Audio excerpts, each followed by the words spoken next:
Hello, and welcome to Redaction Report. Today, we're going to be taking a look at a very particular topic, that is monarchy.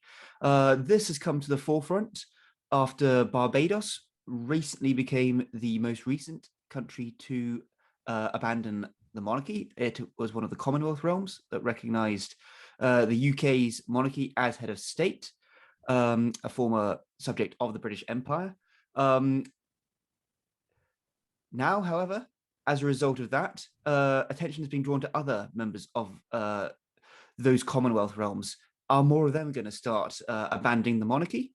Well, today I'm joined by Lewis Holden of New Zealand Republic, and we're going to be turning the spotlight towards New Zealand to this end. Lewis, how's it going?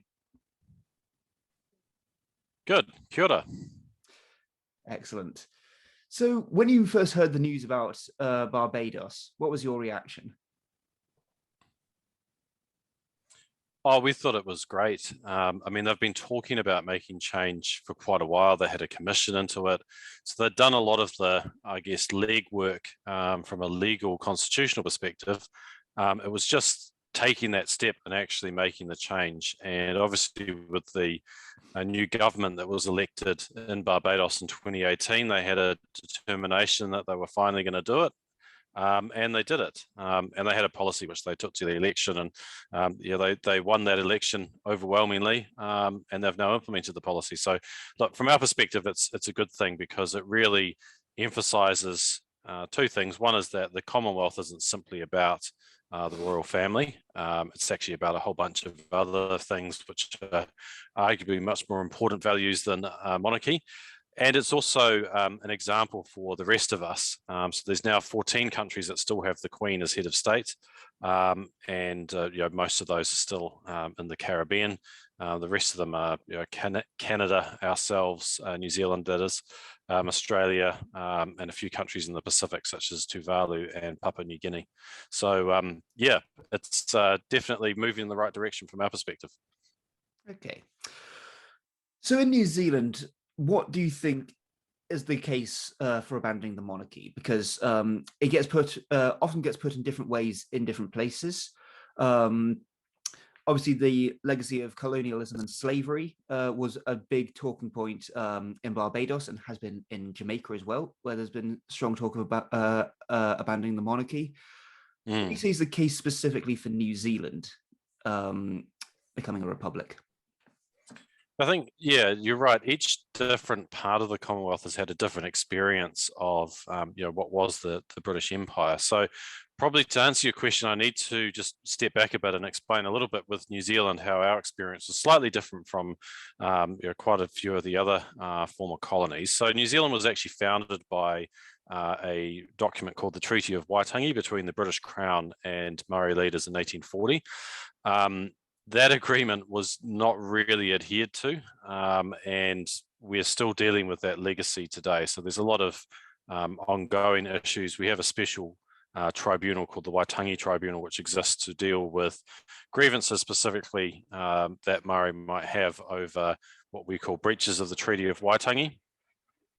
But really, that part of our experience was, the most unique part. The rest of it, in terms of, we became a self-governing colony in the 1860s, and then we, eventually got independence, which largely occurred after the Second World War.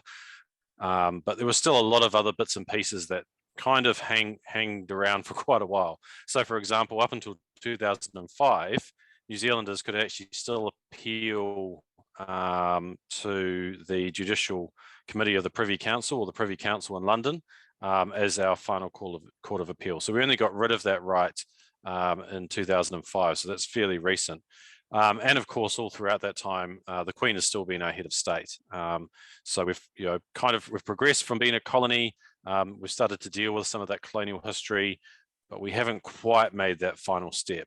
And so by and large, the argument for a republic in New Zealand is that we've got to take that final step for independence. We've done all of these other things now now's the time for us to have our own head of state, someone who could actually represent us overseas, because we don't actually have that at the moment.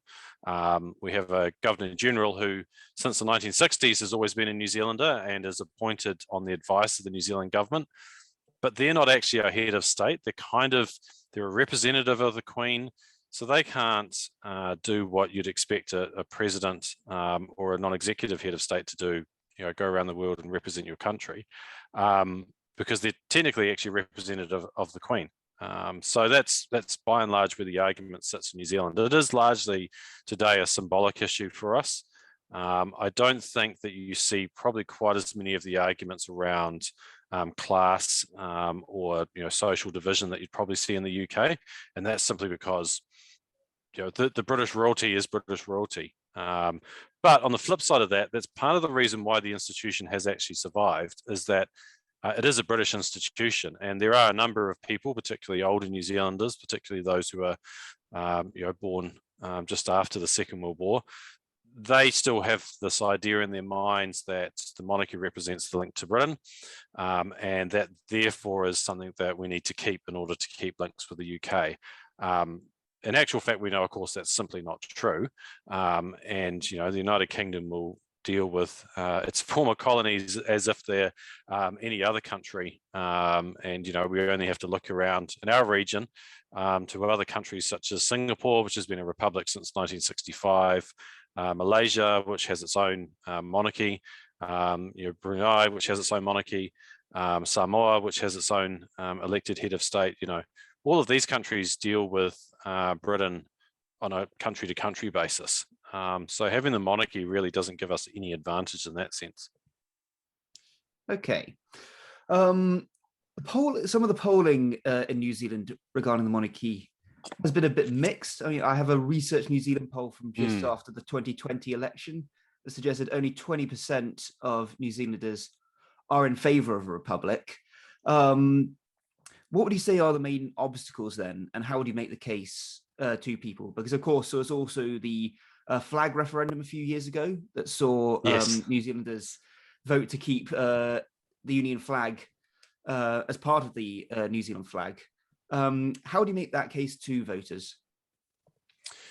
Yeah, look, I think there's two things to make note of there. I mean, you mentioned that the flag referendum. I mean, the flag referendum was defeated 57% to 43%.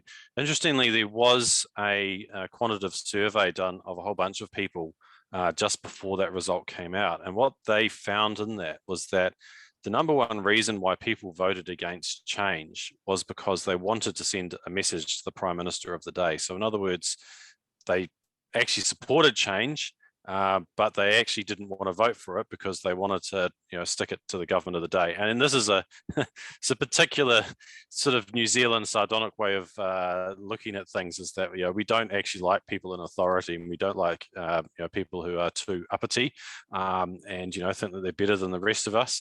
So we like to use the opportunity where we can to really stick it to the authorities. So that was a large part of the flag debate. But fundamentally, I mean, there was a lot of support for change, and where that whole process really went wrong was it just became too bound up in the government of the day, and particularly the Prime Minister at the time. So that's obviously a major issue for us in the Republic debate.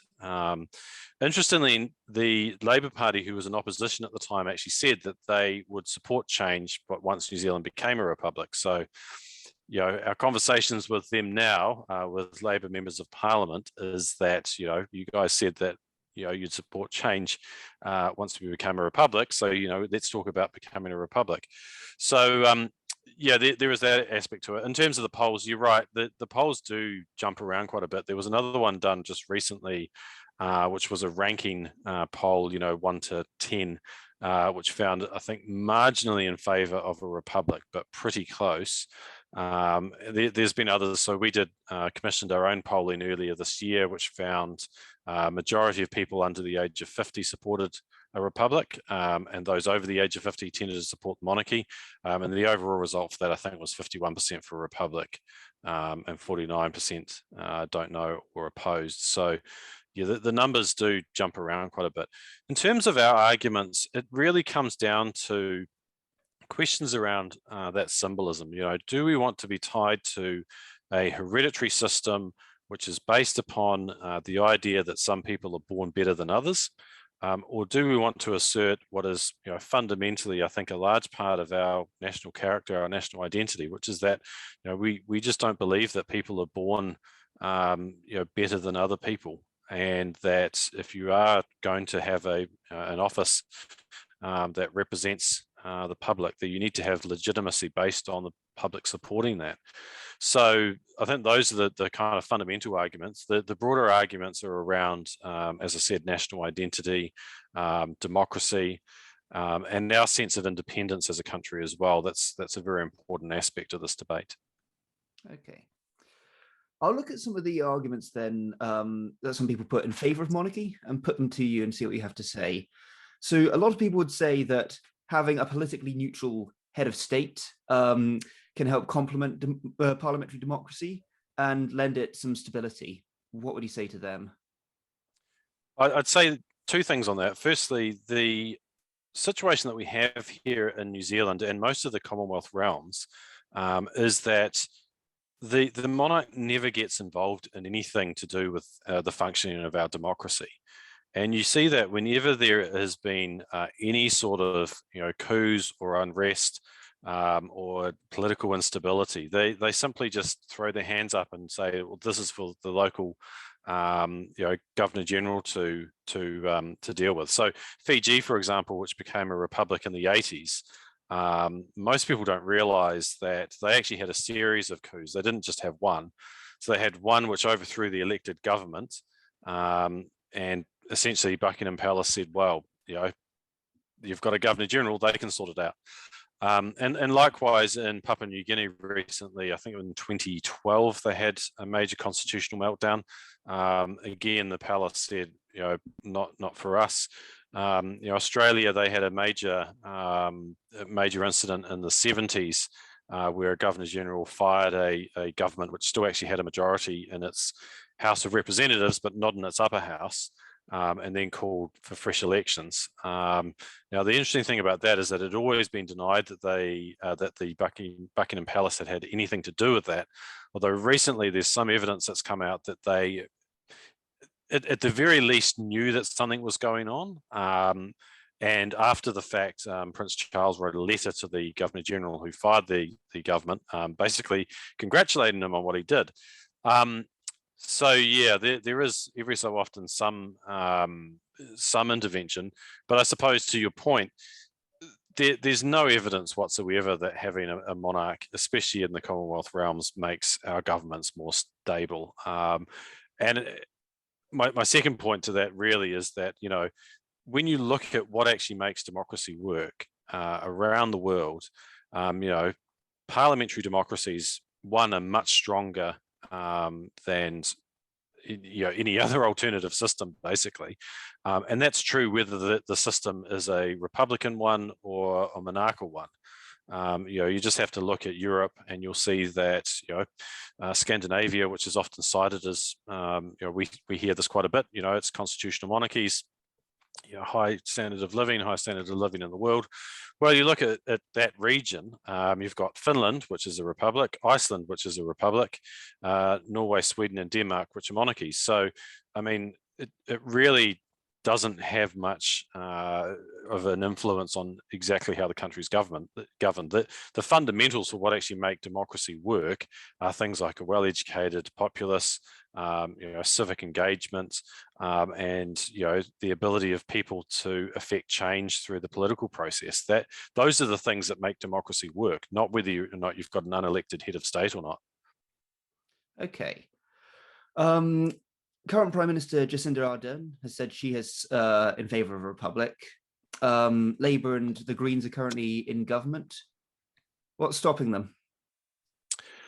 I think there's a few things that they would say that are reasons why they don't want to make the change now. The main ones would be to do with, well, obviously we've got a COVID-19 pandemic on at the moment, so there's always there's bigger fish to fry.